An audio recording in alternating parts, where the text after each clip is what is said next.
Hello again from my front porch. Actually, not even on a front porch. Actually, in the living room. You know, I realized this is my son Alex, as you all know. But I realized we'd never actually done a show from here. Nope. We're on the road. You're on the road. Yeah. Well, that too. But you know, I've obviously gone down to Florida and see Ashley and Josh and at their place in Florida, and I've done some videos from there. But anytime I've done videos with you, you always come to my house. You're basically on tour at this point. Yeah. It's almost like the front porch is attached to a mobile home. Yeah. That's the dream. We also have with us today Chance. Say hi, Chance. Kind of. I mean, he's breathing at least. Chance is comatose. He's had a long day. Yes. But he's a good boy, aren't you, Chance? Yes. Yeah, I don't know if he is breathing. Yeah, it's not a joke. No. I think he might be dead. His eyes are open. Okay, yeah, he's good. We have movement. We're good. So, you know, one of the things that I get asked a lot, you know, when I'm telling people about, you know, that I have two kids and they're both in their 30s and all, and then obviously the natural thing is people say, so where are your kids? What are they doing? And again, Ashley, you know, you've had a chance to see it now. More recently, bragging about Ellie. Yes. You know, for obvious reasons. Who wouldn't? Yes, because she's adorable. Yeah, she's the best. Says her uncle, who's not at all biased. No, I think anybody would agree. Yeah. But we don't get a chance to hear from Alex as much, which is really funny when you consider that Ashley's way down in Florida and Alex is right here in Des Moines with me. Yeah, we don't see each other hardly at all. I just made a joke with a friend today that it's somehow easier to see Ashley and her kid via FaceTime or here in town than it is to see my friends that are in Ames. For somehow Florida is always closer to me than a 45-minute drive north. Oh, Chance says I'm bored of this. He's a little camera shy. Little camera shy. He went to go lay down in the other chair. Yeah, well, you know, and it is funny because, you know, I was talking with somebody else not long ago about how the nature of social media is such that we now, it's totally normal for us to have very good friendships and relationships with people who we've never met or that you rarely have met, but, you know, we communicate with them online stuff. But anyway, enough about that. My point being, here I am with Alex, my son. And this is a chance for you to say hi, and this is what I'm doing. Yeah, hello. Right now, this is what I'm doing. Front porch with my dad. But yeah, I mean, besides that, I bartend. I do a lot of running, just run for fun. Which you know, what kind of fun is that? It's not really. But I'm currently at a fun place called the Winchester, just down the street here from me. It's a nice little craft cocktail bar. We do some small plates. Nothing too extravagant on the menu, the food menu, but you know, all sorts of fun, crazy mixtures and concoctions and pretty much anything you can drink of as far as enjoying a beverage. Now, what makes that especially fun, that's called the Winchester, is because obviously, you know, we're big fans of the show Supernatural. Indeed. Which starred the Winchester brothers. And I always give kudos, but I have to give kudos to Alex for even hooking the whole family on that. Because you were into it. Against the will. Yeah, you were into it long before the rest of us were. Now, Ashley and I got on board with it much quicker. In fact, used to be there were, on the CW, Thursday nights were the night because what was on it was Smallville on first. Smallville, It was Smallville and then Supernatural, and that was also pizza night. Indeed. And so we would watch those two shows back to back, eat pizza, and then we would you know, like now The Walking Dead, they have the Talking Dead. where they sit with people and they dissect what happened on the show. What do you think is going to happen on the show? Blah, blah. Well, we did our own version of that with Smallville and Supernatural. Yeah. I mean, movies, whatever we were watching, we were always, this is my favorite scene. This is my favorite line. Yeah. Well, and we were. Why did they do it that way? We were just watching earlier here before we were doing it. When I arrived here, they were watching Liar Liar, the Jim Carrey movie. A timeless classic. Yeah, and it's so full of all the. I mean, as soon as I was here, we're watching the movie, but we're also quoting different things from the movie, some that hadn't even come up yet from what we were watching, because it's all those high points. And that's always been a great thing that I appreciate about our family is the this odd fixation. No, that's not the right word. I don't know, but the fact that we absorb these movie quotes and that we talk in movie quotes, which I'm sure you appreciate, being a theater enthusiast and writing scripts and putting us in plays. So I mean, I think it's just always been a part of our DNA to memorize lines and memorize things that stick out to us, whether it's from a movie or from music. Tasha will constantly be surprised at how much different and just the capacity at which I have music lyrics memorized. Even if I might not be able to name the artist or even name the song, but I know all the words to it. Yeah, the Ashley was commenting sometime back, but she was commenting about how that somebody had complimented her on her performing ability, and she said something like, "I didn't really have a choice. It was just how my dad raised me." We had fun doing it. You never put us in bad roles. They were always fun. I know we used to talk about how much I enjoyed. I think it might have been one of the first productions that you had me in, where I got to run down the aisle at church, and which was not something that you were allowed to do. So I was excited for the opportunity to be kind of. It was almost like a game of hide and go seek on my way up to the stage. So yeah, I mean, it always ended up being enjoyable. Whether that was, I think that was the one where there was supposedly the scenario was there'd been a war. Yeah. And so I remember the explosion. Yeah, it's supposed to be like there was explosion thing, and then the stage was set up like the inside of an interior of a church that had been bombed. Okay. And so there's like some charred beams down and stuff like that. Yeah. But so then his little boy character is supposed to be running from the explosions, trying to find a place to hide. Yeah, make sure he wasn't out in the open.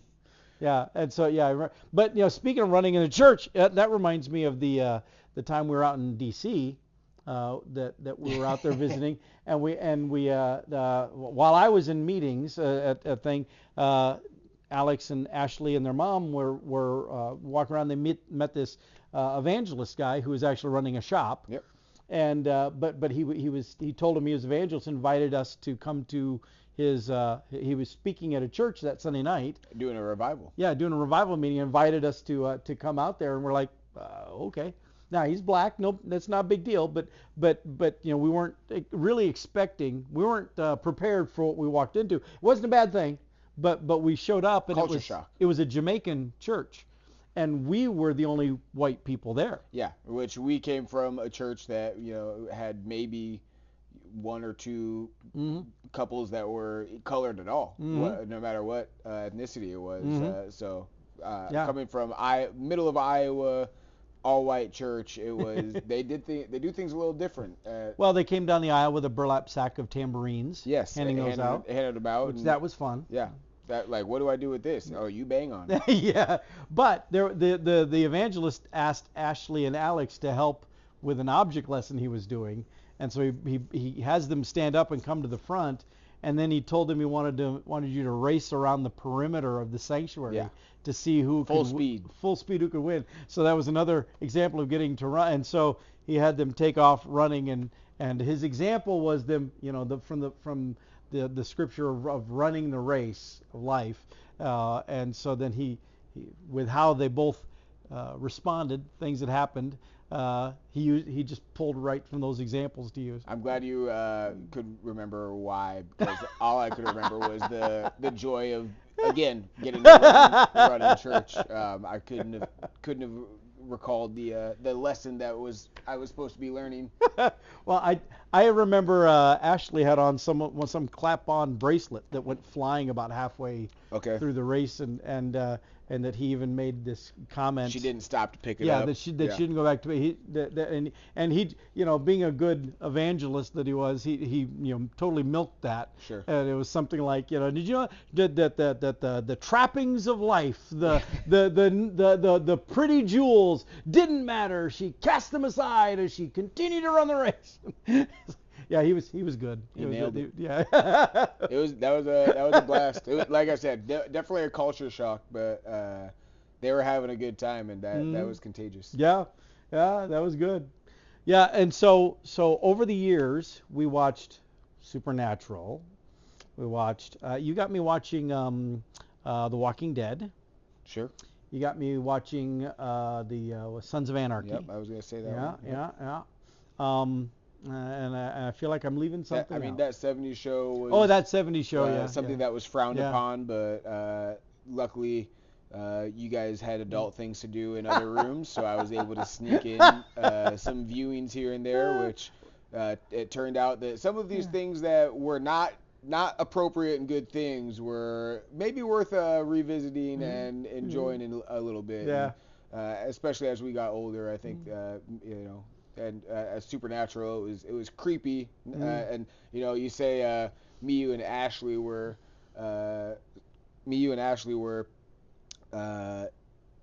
into the Supernatural stuff pretty quickly, but Ashley was also adamant that if it's a creepy episode, let me know, and I'll just leave the room or cover my eyes or something. Like she didn't want to be a part of the creepy episode, like the gory, those ones. Because a lot of them were kind of humorous. Yeah, they kind of go back and forth. But there were some felt more like a horror movie kind of episode. Sure. Yeah. But nothing was ever extremely gruesome, and there wasn't any terrible language. No. So, I mean, nothing worse than what was on TV at the time anyway. But by the same token, as I recall, you didn't like Slimer in Ghostbusters. It could have been Slimer. I know I was not a fan of the dog creatures. Yeah. Which, as an adult, rewatching those movies and just seeing how terrible that the CGI. Yeah.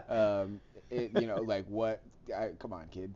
And I have to say I give kudos to the newer updated one, not Frozen Paul Empire, but the other one, the first one they did, Afterlife, isn't that it? Ghostbusters Afterlife.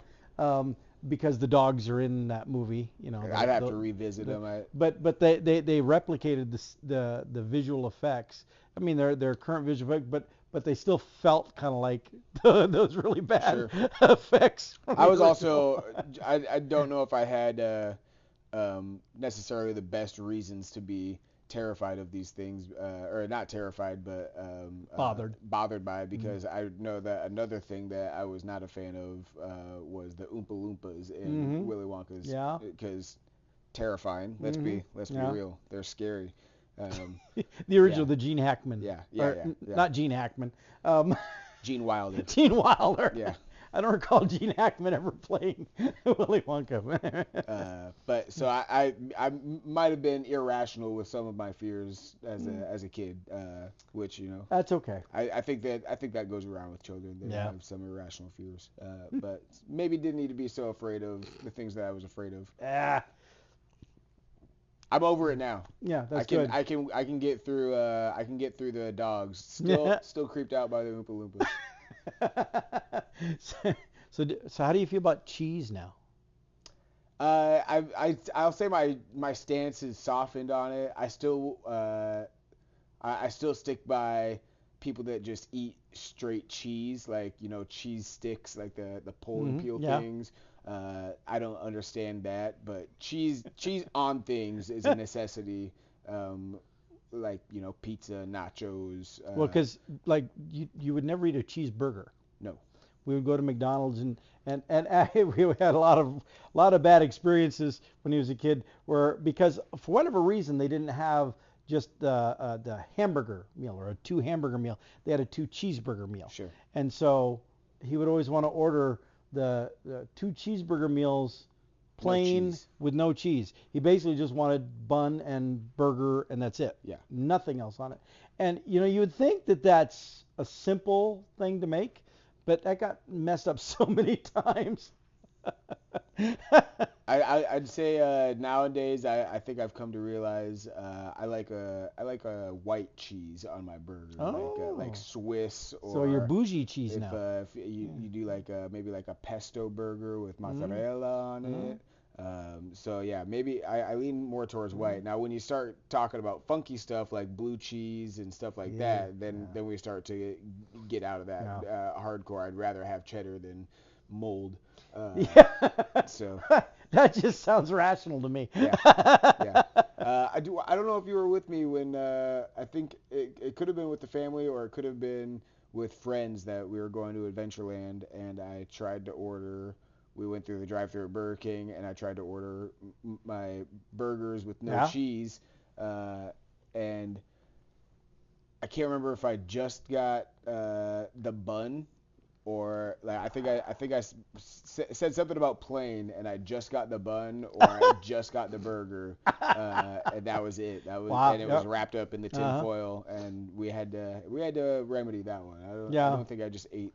I can't believe that they actually sold you like just a bun. Yeah, maybe they were being smarty pants or something, and here you go, here's your order. Wow. I don't know. Now, this does actually bring up another good point. A little detail about Alex that you might not be aware of is that he's a fairly decent cook, too. And when I say fairly decent cook, I don't mean just like he just slaps something together, you open the package and warm it up. No, he actually makes stuff actually from scratch and some pretty complex things. What's some of your favorite dishes that you enjoy making? Big fan of like mac and cheese with broccoli and let's chicken. Go a little deeper. No, so like a homemade mac and cheese, like make the rucks yourself and all that stuff. Not anything that you pour out of a box and it's got the powder or anything like that. Now I will say I've had this because last time I was here, is that what you made? Yep. Yeah, and it's good, really good, very good. As long as you get the right seasoning, it's delicious. Ribs, anything on a grill, I enjoy doing that. So I'll do ribs pretty frequently, which I mean that one just comes down to having the right sauce. How much time do you spend adjusting the seasoning of the sauce and make sure that it tastes just the way you want it? So I don't want to plug anybody, or we don't have any sponsors on this yet.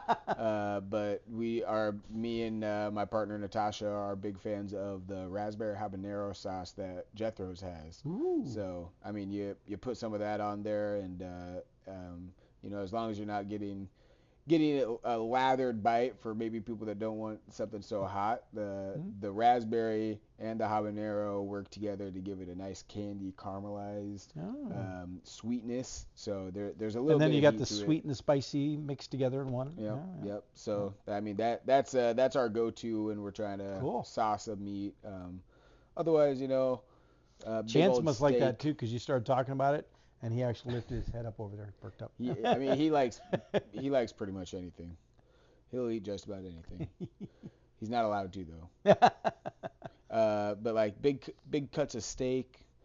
I'm often getting compliments on a lot of these dishes where it's like the ribs is like 3 pounds of meat with the bones and everything, or like I'll do like a Texas cut, like with the tomahawk steak. Wow. Those are obviously a little bit more expensive, so we don't do those too often. But I get these compliments, and I'm just like, that it's way easier to cook when it's bigger and you have a little bit more wiggle room. It's when you get the really thin pieces of steak that like those are almost impossible to keep any sort of pink or anything. What is your? I was gonna say, what is your cooking preference? What do you shoot for? I don't mind as rare as rare as it can come. Do you like it seared?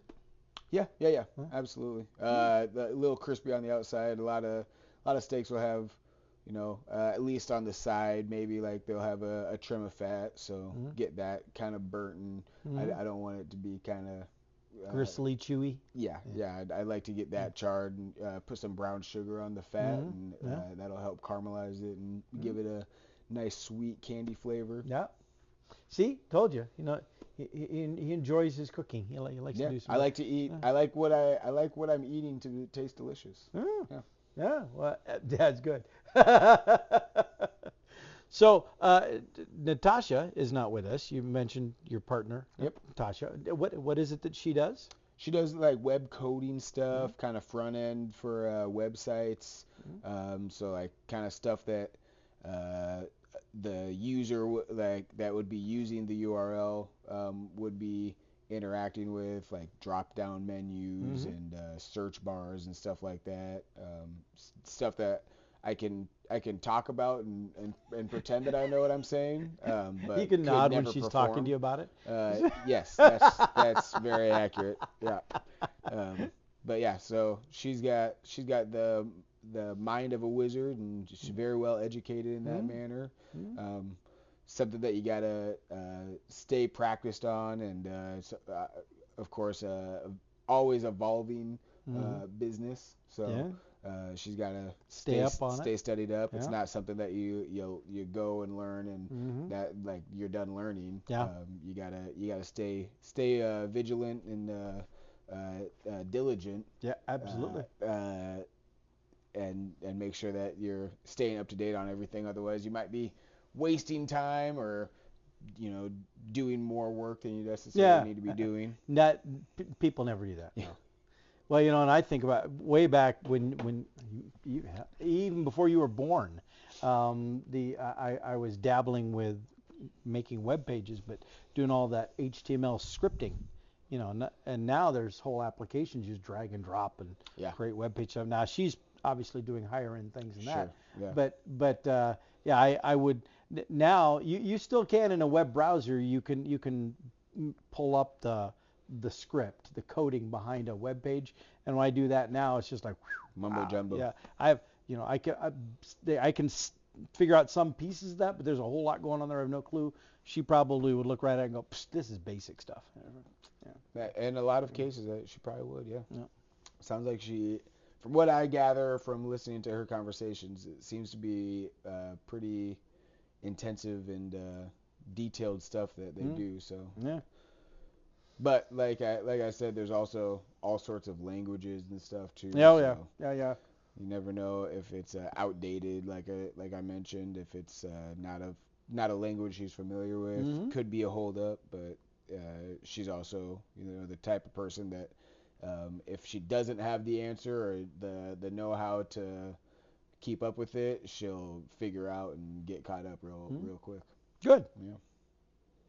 So as we continue to explore through Alex's interests here, a couple of things that come to mind. Sports, and you've already mentioned music. I want to talk about the music one first, mostly because Alex is an aficionado of the vinyl.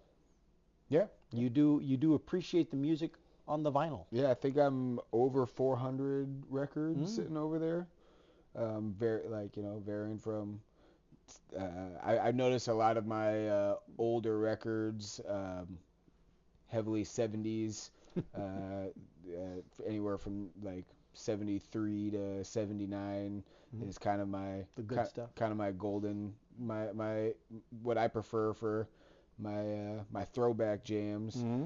Obviously, got to keep some 80s and 80s and there's some artists now that are the vinyl has come back, and that's kind of a classy sort of trendy thing. I think I read a couple years ago that vinyls had outsold CDs as far as physical music was concerned. Obviously, everybody's mostly on streaming services. Yeah. Well, even now I buy CDs if like from a live artist or a concert or something. Right. And the first thing I do is take it home, upload it into my iTunes, and then the CD just sits and collects dust. Yeah. Yeah. I like to try to, especially like you mentioned, the newer artists that are still taking a time and effort to press their albums onto vinyl. That's, merchandise and ticket sales is where most artists are actually making their money from. So having the ease of the streaming service is a wonderful thing to have, because you can look up any song anywhere, anytime. But if you really want to support your artist that you really enjoy, I think it's worth taking the time to go buy a T-shirt, or especially if I'm listening to a record on repeat. I like to if they do a vinyl release, which a lot of them do. I like to try to scoop those vinyls up, and a lot of times they're limited because it's not necessarily easy or cost effective for them to press these vinyls. And because there are not very many places that produce vinyls, sometimes they're backed up. Yeah, it takes a long lead time. There's been several instances where I'll pre-order a vinyl, and then I can think of one or two where it was like over a year after I purchased it that it finally shipped out. I was like, oh, I forgot I bought that. That's available. I should buy it. Oh wait, I already bought it. They didn't just take my money and it just disappeared, Yeah. Because I haven't thought about this in months. Yeah. Surprise. Yeah. To myself, I didn't know I gifted this to me. Frequently. Yeah. But so there's the music thing, and plus, I like the era. He's got a good understand the classics. The Beatles was his favorite band for a while, or big, probably still is high up there. Sure. But sports. There was this team to the south of Des Moines that had a guy named Alex Smith that played for him. This Alex says, over your lifetime, you've had different teams that you rooted for. There was the Vikings for a while. You really liked them, and Randy Moss. I was going to say, I tend to follow players up until the last handful of years. I tend to follow players a little more than I would actually care about, since we're in Iowa and we don't have any professional teams. In any sport. Tended to latch on to individuals enjoying their game and abilities, and maybe whatever else about them that drew me to that person. So then I'd attack. So Dante Culpepper and Randy Moss were huge back in the day. Just throwing bombs to each other. And Randy Moss will catch anything you throw to him. So yeah, that was and let's be honest, there were some of the popular kids at school that were Vikings fans, so anything to try to fit in as well. Well, you and Ashley have some similarities, but you have some very stark differences. And one of her traits was that she was the school kid.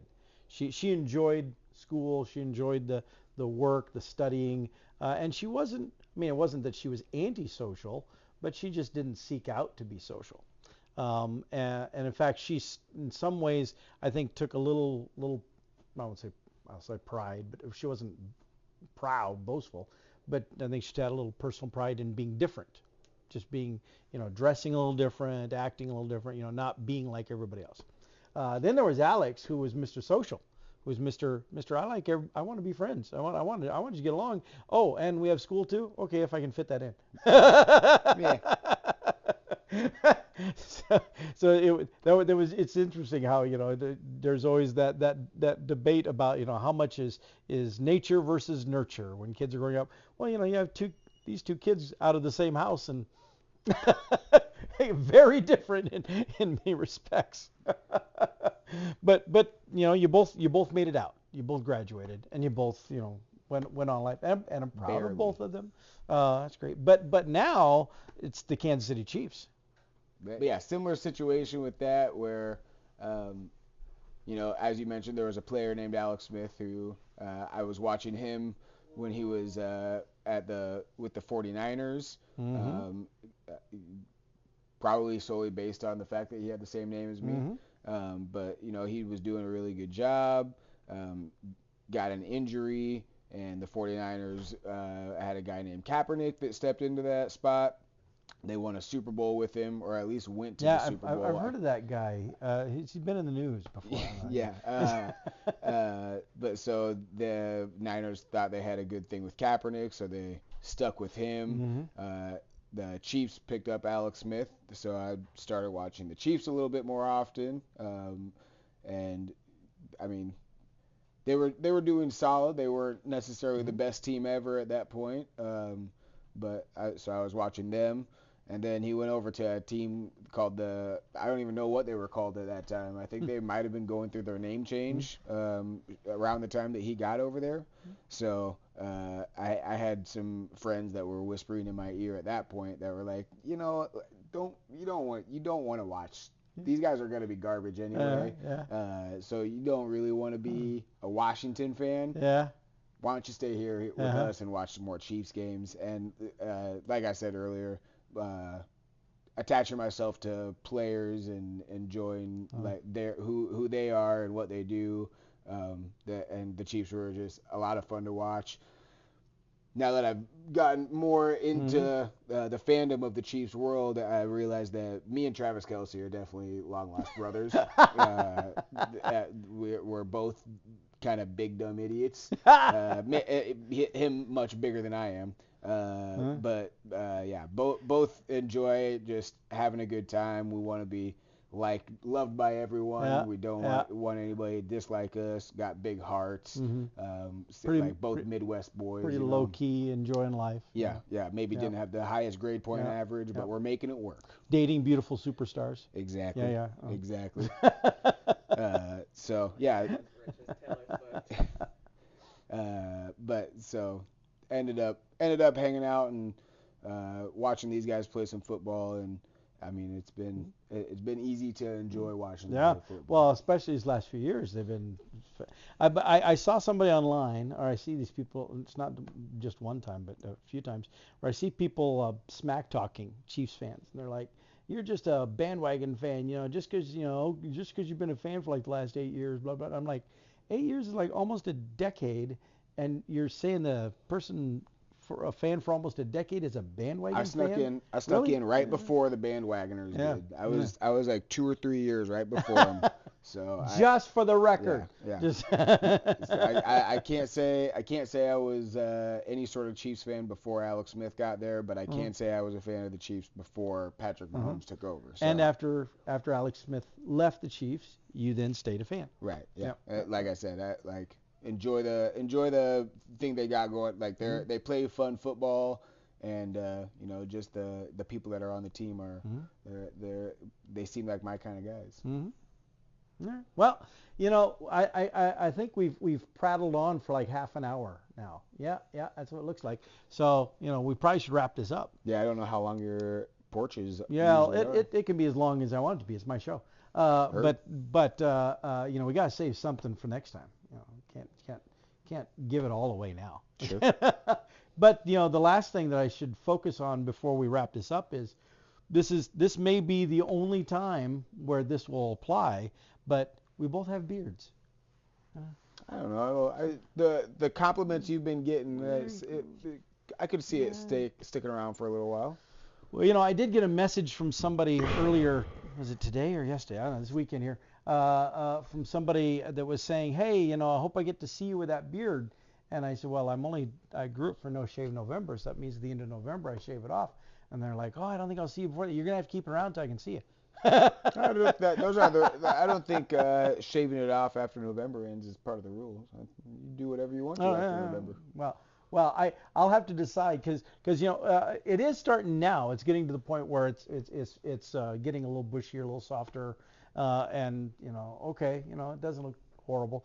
But when I was first growing it, that first couple of weeks, all I saw in the mirror was this old homeless guy. That's it's just now I'm still a little worried that it's a little light. I'm afraid it makes me look older. If it makes you feel any better, I think a lot of us look in the mirror and sometimes feel like an old homeless guy. I think it's just a part of life. Okay, well, I guess that makes me feel better. Yeah.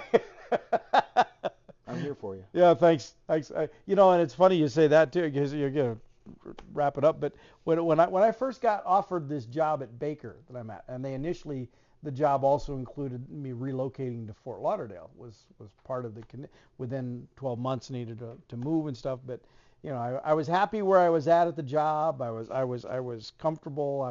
I was established, and it was right here in Des Moines. And now these other people, they want to offer me more money, but I got to move, and there's bigger responsibility. I went to see my favorite bartender to ask his advice. And so I show up at Alex's place where he's working, and you're talking about me. Yeah, you. Yeah, okay, yeah. All right. And I show up, and it's chatty, and I said, I have something really kind of important going on though, and I'd like to get your advice. I'd like to get your thoughts. And he's behind the bar. He reaches over and grabs one of those bar towels, and he wipes a little bit on the bar, throws it over his arm, and goes, "All right, what can I do for you, buddy?" Like the old classic cliche kind of bartender thing. And so then I told him what was up, and he gave me some really unexpectedly really sound advice, and some observation. And that actually helped me get that decision, helped me make the choice that I did. But I appreciated that out of that, and so him saying, "I'm here for you, buddy." Yeah, that's what first, the wipe in the bar. What can I do for you, buddy? I charged double for that though. It was a little role reversal, I felt like, but a good one. It was a good. All right, well. Again, I'm glad we got to do this just in case I shave this off. Right. I'm glad we have now a visual record of the two of us bearded. Yeah. So now we'll see, because sometimes people will see the pictures of the two of us and they're like, "Oh, he looks so much like you," and I'm like, "Oh, the poor guy." With the beards, it's probably not going to make it that any better. Yeah, we'll let the people decide. Yeah, fortunately, you still have hair. Good for you. Yeah. It's fake. That's an impressive toupee. Reminds me of David Letterman one time being asked if his hair was a toupee, and his response was, "Do you know how much money I make? Do you think with the amount of money I make, I would buy a toupee that looked like this?" All right. Well, anyway, let's wrap this up. Alex, always great seeing you. Thank you for coming to my living room. Yeah, it's been a pleasure. We had some great pizza. He even got me cauliflower crust. Thank you very much. Well, and we've had a great time. So now I'm going to wrap this up, from Alex's living room here, and I'll see you next time from my front porch.